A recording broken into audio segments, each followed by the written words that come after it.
8:33, estamos de vuelta aquí en Pauta de Análisis con nuestras. Hoy día tenemos miércoles femeninos. ¿Ah? Tenemos a Luz Poblete, secretaria general de la Facultad de Economía y Negocios, de Economía y Gobierno, de la Universidad San Sebastián. Luz, ¿cómo estás? Feliz como siempre estar acá. Sin luz todavía. Todavía, desde pese el jueves, a tu nombre, pese a tu nombre. Pese a mi nombre. Con la luz, ironía de la vida. Pero sin luz. Tú estás entrando al sexto día. Estoy entrando al sexto día. Uy, qué desesperación. Matar. ¿Sí? Qué desesperación. Sí, pues un problema. Porque sin luz, sin internet, sin nada. Yo soy incomunicada, es como entrar a una cueva. Mira. Ya. Pero estás en tu casa, te mantienes en tu casa, no te has sí. ido como otra gente que que arranqué y voy ya. De casa en casa, sí. de amigas a Ahora amigas. tengo que llevar con la bolsa de ropa. Puedes cargar el celular aquí, ¿ah? Puedes cargar el celular, si quieres ducharte también. Hay gente que no tiene la ducha Y caliente. Javiera Arce, cientista política integrante de la red de politólogas. Ella está en Londres, no tiene problema de luz, pero wow que sí, han habido problemas importantes en las calles de Gran Bretaña, en Reino Unido, protestas muy potentes. ¿Cómo estás, Javiera? Hola, ¿qué tal? Hola, Luz, de nuevo. Ay, sí, nos hemos encontrado, me encanta, porque nos encontramos en varios paneles, así que ya somos dupla ya a esta altura. Hola, Javiera, ¿cómo estás? Si queríamos un poco partir, vamos a ir a los temas, vamos a hablar de Enel, de la luz, de todo eso, pero aprovechando, digamos, que tú estás ahí de testigo presencial de lo que está ocurriendo en Gran Bretaña, donde han aumentado las manifestaciones y manifestación, digamos, en contra y en pro de sobre todo los inmigrantes. ¿Nos puedes explicar rápidamente, Javiera, para la gente que no sabe, de dónde viene, cuál es el origen de esta ola de protestas que está afectando al Reino Unido? Hace un par de semanas fue hubo una especie como de, un chico con un cuchillo se metió en una especie de campamento y empezó como en realidad como que hirió con cuchillo. Apuñaló a varias niñas. Chicas. Claro, a 3 niñas y estaban bailando una canción de Taylor Swift y todo. ¿Y qué es lo que pasó? Que estas chicas fallecieron. Estamos hablando de niñas de ahí como de 8 años, o sea, realmente niñas. Sí, niñas, de verdad. Pero el que supuestamente cometió este crimen también es un menor de edad. Ya. Entonces el tratamiento acá de los datos fue súper cuidadosa, tanto como de la policía, como también de la prensa, de todo lo que había ocurrido. Entonces no dijeron los nombres de del atacante ni de las víctimas, ¿ya?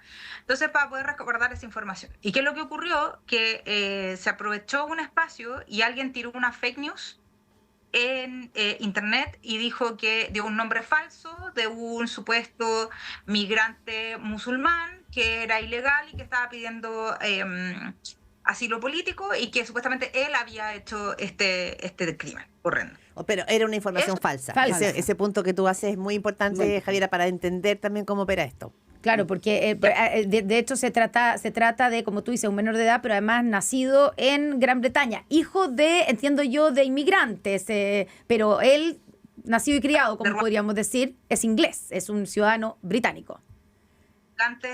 Cristianos ligados como a esa iglesia, o sea, ni siquiera son musulmanes, o sea, no tienen nada que ver con esto. Entonces, fue tan como incisivo esta noticia falsa que tiraron por internet, que se atribuye a que son grupos de extrema derecha los que están detrás de esto, ¿ya? Que es como la táctica que es muy común acá. De hecho, hay vinculado un personaje que se llama Tommy Robinson, como su nombre así como chapa, pero tiene otro nombre que es más complejo, que después si quieren se los doy. Y este personaje está como vinculado a los rusos también. O sea, y acá los rusos se han metido, pero con todo, con el tema del Brexit, no sé si se acuerdan. Sí, ya, bueno, es como mucho antecedentes sobre cómo los rusos han como generado, esparcir noticias falsas, pero además como introducirse en los asuntos internos de los países. Entonces, lo que ha pasado es que las personas, una vez que leyeron eso, como que se sintieron convocadas algunas personas, sobre todo británicos, y empezaron a ir a quemar o a tratar de sacar mezquitas, básicamente. Entonces, fueron en Southport, que es donde fue esta ciudad, y trataron de destruir una mezquita, y no sé si vieron como las imágenes y todo, que tiraban ladrillos, fue súper violento. Y hay un problema acá con la policía, que a diferencia de nuestra policía, que tiene carros lanzaagua, gases lacrimógenos, etcétera. Acá la gente no tiene eso para poder trabajar. Entonces, los enfrentamientos con los manifestantes son cuerpo a cuerpo. Entonces ha sido súper violento con todo lo que ha ocurrido, pero además son grupos pequeños, no son grupos muy grandes, o sea, no estamos hablando así como, no sé, 3.000 personas, o sea, estamos hablando así como, no sé, 40 personas. Entonces ya esto ha llegado a límites tan desagradables como que el otro día intentaron también quemar un hotel con refugiados que están esperando asilo político. O sea, es una cuestión súper fuerte, sí, súper fuerte, y además que uno podría derechamente extrapolarlo a todas las conversaciones que se están dando en el mundo sobre el tema migratorio. Yo creo que ese punto es muy relevante, porque cuando vemos, por ejemplo, ya me cambio como para poder hacer el link, Javier, y vamos, por ejemplo, brevemente a Venezuela para poder entrar a temas nacionales. La gran preocupación que hay hoy día en la región tiene que ver con el tema migratorio, es decir, que aquello que esté pasando en Venezuela pueda significar un éxodo, un nuevo éxodo, una nueva ola migratoria que termine también afectando no solo las políticas públicas de cada país, en el sentido de cuánto puede sostener un país una nueva, sino lo que puede pasar con la ciudadanía, que también es un tema muy relevante. Perdona, para que pasar la palabra a Luz. Bueno, sí, a propósito. Sí. Termino el punto, solo que, como decirte que las autoridades acá, sobre todo el Partido Laborista, que ahora que han estado en el gobierno, lo que han hecho ha sido desde el minuto 1 denunciar que es una noticia falsa, que ha sido una manipulación de información hecha por la extrema derecha. Ojo con eso. Y no les ha temblado la mano. De hecho, las penas a las que se están arriesgando ya los detenidos que están por estas protestas son por discurso de odio, por desmanes, por saqueos, etcétera, son de 5 años hacia arriba. Y no les va a temblar la mano, y ha sido una cuestión generalizada. Por último, decir una cosa, que acá la extrema derecha, y esto es lo complejo, que grupos incluso como la centro derecha se han aliado con ellos, la extrema derecha siempre se va contra la ONU, el proyecto globalista, no sé qué, pero acá los más globalistas, la verdad, son estos grupos de extrema derecha que se traspasan todas las mismas lógicas para todos los países con estas noticias falsas, en contra, por ejemplo, de la migración, los mismos discursos. Entonces yo creo que hay que empezar a tener ojo y tener cuidado y hacer lo que hizo Starmer y su gobierno, que fue precisamente como generar un marco de análisis y decir esto es una noticia falsa provocada por grupos de extrema derecha. Bueno, yo creo que ahí lo delicado en realidad es como encender la chispa. Sí. Esta chispita que ya se ha sentido en Chile a propósito de la migración, de la migración, y no de la primera oleada de migración que tuvimos de venezolanos especialmente, que fueron puros profesionales, que salían como más bien refugiados políticos, sino que más bien la oleada más de delincuentes, del Tren de Aragua, que un poco también empieza a despertar para muchos el temor de que una nueva oleada también traiga como ese tipo de ciudadano, ¿no? Que traiga más problemas, más violencia, más inseguridad a nuestro país, y eso tampoco nos podamos retener. Claro, porque sabemos que contener una migración masiva, hoy día estamos apenas con una ley que intenta renovarse, actualizarse, pero que no ha dado abasto para lo que realmente está pasando en nuestra frontera, especialmente en el norte, y también en la sensación cultural de lo que el significado de una migración en este momento, que eso es lo más complicado. Claro, porque si uno mira el Brexit, si uno mira las discusiones ya en el planeta, digamos, o sea, de cómo afecta la cultura, de la amenaza que la ciudadanía puede sentir con el tema, o sea, puede haber un discurso que dice que la migración es un derecho, y es una riqueza cultural, y que no es cierto, que abre el abanico de colores, que es un pantón, que es un pantón de colores que nos permite ver la mayoría de la diversidad, somos todos migrantes de alguna u otra manera. Bueno, todo ese discurso, pero la verdad es que a la hora de los cubos, como se dice en Chile, la gente empieza a tener como una cierta rabia o rencilla o competencia por los servicios básicos, los servicios públicos, y esas cosas quizá también bueno, es lo que está pasando en Reino Unido, probablemente es cuando ya la cosa se deschaveta, pero probablemente tiene que ver con cómo ir administrando esas sensaciones, ¿no? Sí, por eso también el rol que está teniendo, y que espero que sea también quizás más firme, más clara, más permanente, de Brasil y Colombia, que son la primera barrera. Recordemos que hay casi 2 millones de los 7 millones, 2 están en Colombia. Nosotros tenemos 700.000 más o menos, que es lo que los últimos recuentos que nos dan, pero todo lo que le va a pasar a Brasil y a Colombia, si esta oleada realmente se da, con lo cerrado que está el discurso y lo agresivo que está el discurso de Maduro, hay una sensación así bien de la cuenta del almacenero. Ojalá que se vayan todos los que están en contra de mi gobierno. Al que no le gusta, que se vaya. ¿Cómo los traten allá? Sin documentación, sin diplomacia dentro de Maduro, no hay ninguna preocupación. No pasa nada. Que se vayan y que se las arreglen. Ellos creen que no pueden estar en mi país, entonces que lo puedan hacer. Y ese va a ser un gran problema, especialmente para los países fronterizos, pero saben que eso, tanto México hacia el norte y Perú y Chile para el sur, va a ser un problema para Latinoamérica si es que esto no se contiene, y incluso la bilateral que tuvieron acá el presidente Boric con el presidente Lula tiene que ver con la migración y crimen organizado. No es que estén asociados directa y linealmente, pero sabemos que sí hay al menos algún tipo de relación con un grupo que pueda migrar y que efectivamente siga fortaleciendo, qué pena decirlo así, pero al crimen organizado dentro de Latinoamérica y en Chile. Claro, ese es el problema como que se asocia, o el principal problema o peligro que hoy día se asocia con la migración venezolana es ese, el de la seguridad. Así como decía la Claudia, claro, en algún momento empezó la gente a tener la sensación de que, es que me van a si hay mucho migrante, me van a quitar el trabajo, o me van a quitar el acceso a la salud, el cupo en el consultorio. Hoy día está más centrado en la inseguridad que se siente porque hemos tenido muchos casos de sobre todo de crímenes liderados por grupos de crimen organizado que tienen su origen en Venezuela. Pero el punto es cómo se enfrenta esto, porque claramente no depende, así como en Inglaterra tampoco depende solamente del discurso de un gobierno, acá tampoco en Chile, depende de las medidas que podamos tomar nosotros. Esto es de esas crisis que se tienen que enfrentar de manera regional. Total. Y cuando estaba la ministra Toá de vicepresidenta, dijo algo sobre copiar o pensar en lo que ocurrió en Europa con las cuotas de migraciones. Yo quería preguntarte, Javiera, si esa solución que han tenido, claro, ya esto es después del Brexit, pero en la Unión Europea por lo menos ha resultado, da la sensación que ha funcionado, o sea, que se pongan de acuerdo los países en cuántos migrantes puedo recibir yo, tú, para recibirlos bien y para que no sea distribuirlos. ¿Ha funcionado? Se pusieron de acuerdo, lograron hacerlo, pero el tema es que esto va acompañado además de medidas de seguridad dentro de las propias fronteras. Y la verdad es que muchos de estos migrantes, hay un reportaje muy terrible que leí hace muy poco, que los migrantes prefieren morir intentando pasar estas barreras, por ejemplo, electrocutarse, ser heridos, etcétera, que quedarse en sus países de orígenes. Y de hecho pueden estar hasta más de 3 años tratando de buscar distintas entradas para poder llegar a los distintos países europeos. Entonces, las cuotas de migración sirvieron, pero el fenómeno de la migración es cada vez peor. Y acá es un tema quizá a lo mejor global que hay que empezar a tratar de distintas formas. Muchos de estos migrantes no solamente vienen por temas políticos de sus países terroristas y eso, sino que también vienen por condiciones climáticas de sus países en los cuales ellos no pueden vivir. Entonces acá hay un elefante sobre la habitación, dentro de la habitación, que no hemos podido abordar. ¿Qué vamos a hacer con la crisis climática?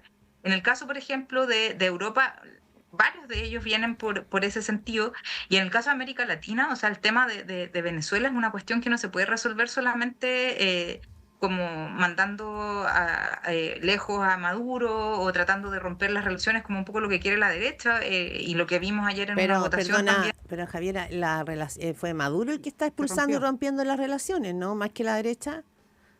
Sí, no, independientemente de eso, creo que en este caso no hay que tampoco empezar a pelearse con los vecinos, sino más bien tratar de ponerse de acuerdo, porque finalmente si no hay una coordinación regional y tratar de ver de qué manera Brasil básicamente es el único que puede asumir desde mi perspectiva el liderazgo de poder negociar o ser garante de la negociación con Maduro para poder empezar un proceso transicional. Y ahí está lo complejo. ¿Cuánto Lula tiene capacidad también de involucrarse, siendo que también tiene problemas internos bastante fuertes? Tienen un gobierno que le ha costado harto armarlo, el central es muy delicado.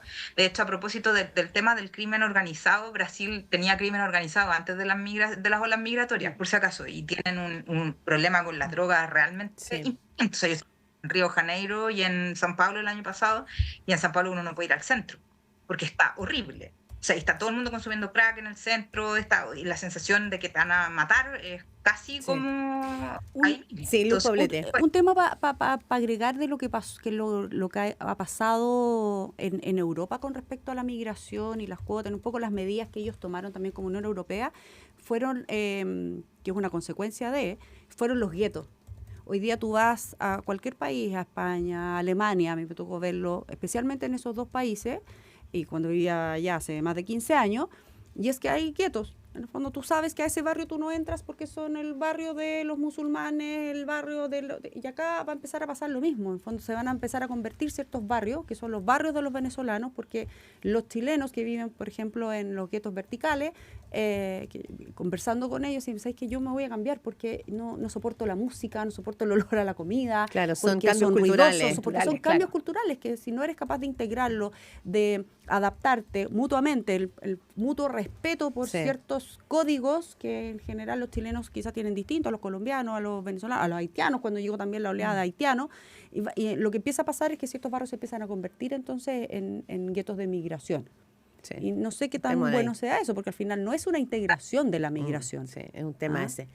Vamos a hacer un breve cambio también, perdona, Javier Arce, Luz Poblete, para alcanzar a agarrar aunque sea la colita de un tema que ha sido clave. Lo planteó, bueno, acá tenemos una exponente de la situación de vivir sin luz durante 6 días. Sí, entonces queremos brevemente pasar por ahí porque el tema, el rol de Enel, el mundo, bueno, la disputa entre la participación del Estado, digamos, lo privado y lo público, porque esto ha traído a que salgan voces diciendo desde que hay que quitarle la concesión a Enel, que los especialistas dicen que eso es prácticamente imposible, pero y que el problema de esto es, claro, muestra la inoperancia. Escuché por ahí, creo que el presidente del Partido Comunista, que hay que cuestionarse que los servicios básicos estén en manos de privados. ¿Es ese el problema que estamos viviendo aquí, Javiera?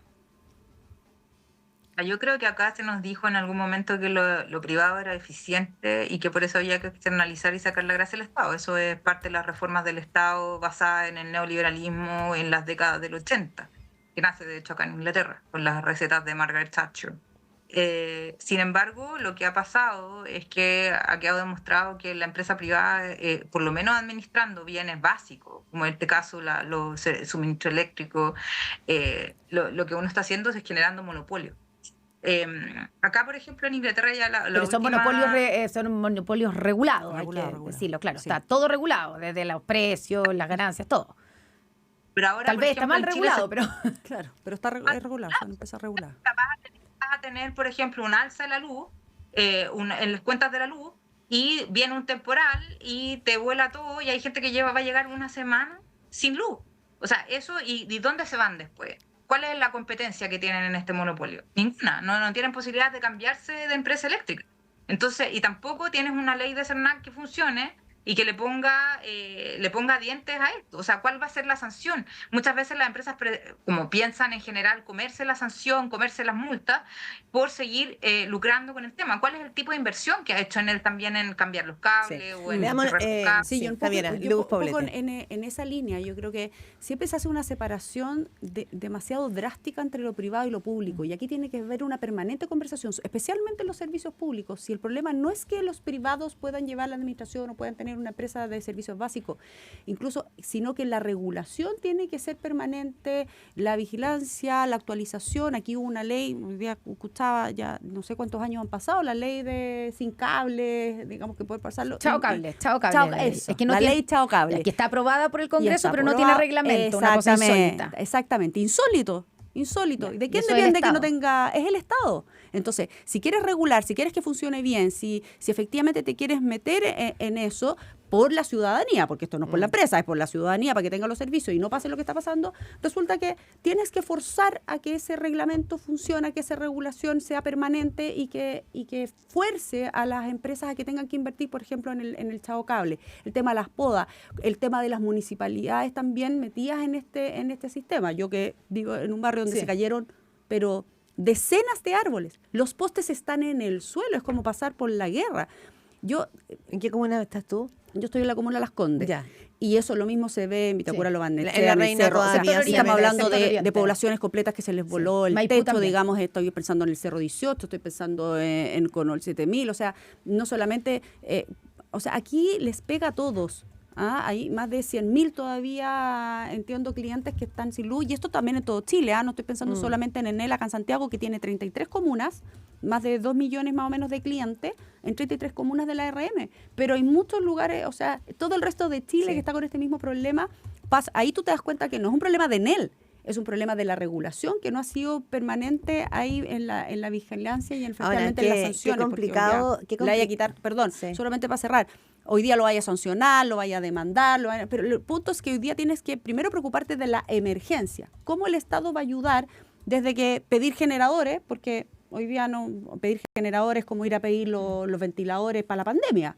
O sea, si no lo haces con tiempo, ya llegan tarde, ya no hay abasto. Pero Luz, no. ¿esto debiera ser un resorte responsable del Estado hacerlo? No, la empresa también, evidentemente. Pero cuando tú estás con un problema que es una emergencia, a cientos de miles de personas, el Estado no es que sea el primer responsable, porque efectivamente la empresa es la que no, pero sabemos que es un fenómeno climático sin precedente. O sea, esta no fue cualquier lluvia, no fue cualquier viento, no estamos acostumbrados. Entonces tú tienes también ayudar a que eso ocurra. Eso no por el cliente, no. Después le cobráis, le pasáis la cuenta, después lo demandáis. La cuenta va a llegar a todo. Y va a llegar con un 40% de aumento. Tal cual. Oye, pero sí, solo para terminar, porque lo decía Javiera, esta combinación, porque justamente cuando pasa esto y la gente está además desagradada con la empresa, te va a llegar una cuenta de luz que va a subir, que no tiene nada que ver con esto en realidad, porque recordemos que esa es la consecuencia de que te llevábamos años con las tarifas congeladas. Pero claro, una mala coincidencia. Mala coincidencia. Javiera. Sí, ahí quiero, o sea, es que de nuevo, o sea, ¿cuál es el rol entonces de la superintendencia? ¿Quién se preocupa de fiscalizar que estas personas inviertan y que se preparen para esto? O sea, a ver, o sea, de nuevo lo mismo que pasaba con el tema de la migración. ¿Estamos conscientes que vamos a ser víctimas de más fenómenos como los que tuvimos la semana pasada en el país? Hay gente en la política que está conversando sobre ciudades resilientes, por ejemplo, que este es un tema, sobre cómo no nos va a inundar o no nos vamos a quemar. Estoy ocupado de puras lecetas, de que me sacó la lengua, que no sé qué, que se me rompió el pacto, que no alcancé a subir los concejales. Esas son porquerías que a la gente no le interesa. Estos son los temas de verdad. Y estos temas, lamentablemente, de una pobreza horrorosa, yo escribí esto en la tercera semana, la discusión es horrorosa, todo un nivel de mediocridad de la clase política y nadie está hablando de esto. Y esto es lo complejo. Yo no sé, yo ahí difiero mucho contigo, Luz, porque ya hemos llegado a tal punto que la regulación no sirve. Los mismos entes fiscalizadores no tienen capacidad de exigir que estas empresas inviertan. O sea, 7 años en esa ley Chao Cable y no han hecho nada. O sea, ¿y qué van a hacer? Le vamos a poner unos 1.000 millones de pesos y se lo ocupen, da lo mismo, total, hago más. No, bueno, el tiempo pasó, chicas. Javiera Arce, Luis Poblete, muy agradecidas porque este es un tema. Yo sé que yo estoy indignada, tú eres de las indignadas. Total. Bueno, muchas gracias por este análisis. Pasamos por todos los temas de urgentes, ¿no? Migración y este tema claramente de los servicios básicos. No tiene que ver solo con la regulación empresa privada y pública, que es clave, sino que también que se hace, ¿no es cierto?, cuando son servicios básicos. Muchas gracias. Que tengan buen día, buena tarde ya, Javiera. Gracias, Luz. Gracias, y nosotros Javiera.